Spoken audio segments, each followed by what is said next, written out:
Assalamu alaikum. Assalamu alaikum. Hafsa, assalamu alaikum. Sai sallama nake kin yi banza da ni.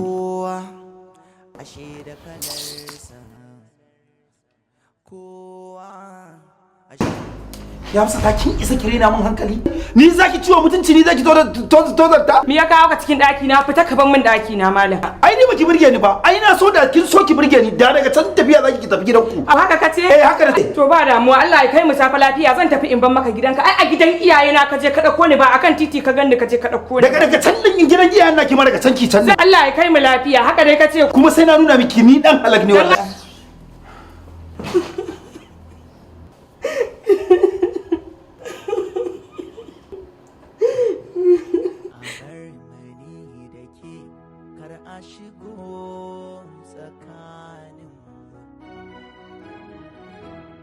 Ki fito ki bayyana ni maza na bayyana musu so ya haɗa mu hagu da dama so nake miki a bar mani da ke kar a shigo. Allah ya kai mu gobe da safe ma ka kara gani na a gidanka. Kin dade baki tafi ba. Kamshin ki kawai na ji na san lalle lokacin sallah yayi.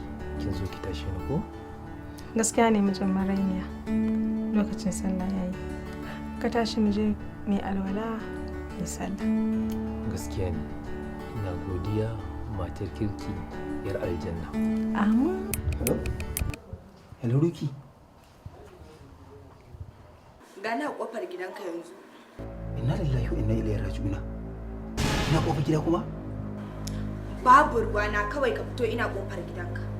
A bar mani da ke kar a shigo tsakanin da ki fito ki bayyana ni maza na bayyana musu so ya haɗa mu hagu da dama so nake miki.